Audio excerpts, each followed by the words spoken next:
মা বাবার কবর জিয়ারত করবেন কিভাবে? অনেকে আমরা এই বিষয়গুলো জানি না। কবর জিয়ারত হচ্ছে আপনি কবরের কাছে গিয়ে আপনি সালাম দিবেন। কবরবাসীর জন্য একটা সালাম রয়েছে, এই সালামটা আপনি দিবেন।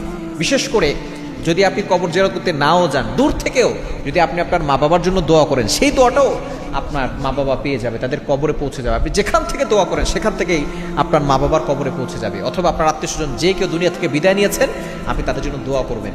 কেননা যারা দুনিয়া থেকে বিদায় নেয় তারা চাতক পাখির মতো তাকিয়ে থাকে, কখন আমার পরিবারের লোকজন আমার জন্য একটু দোয়া করবে। কেননা তখন তারা সম্পদ চায় না, টাকা পয়সা চায় না, তারা শুধু তাদের পরিবারের কাছ থেকে একটু দোয়া চায়। সুতরাং আপনি দোয়া করবেন আপনার পরিবারের জন্য। কবর জিয়ারত করার সুন্নাহ নিয়ম হচ্ছে আপনি কবরে গিয়ে এটা সালাম দিবেন, আসসালামু আলাইকা ইয়া আহলাল কুবুর ইয়াগফিরুল্লাহু লানা ওয়া লাকুম ওয়া আনতুম সালাফুনা ওয়া নাহনু বিল আসার। এই ছোট্ট দোয়াটা পড়তে পারেন, অথবা আসসালামু আলাইকা আসসালামু আলাইকুম ইয়া আহলাল কুবুর, এতটুকু আপনি বলতে পারেন। আপনি প্রথমে সালাম দিবেন, এরপর আপনি পশ্চিম দিকে ফিরবেন, কবরকে সামনে রেখে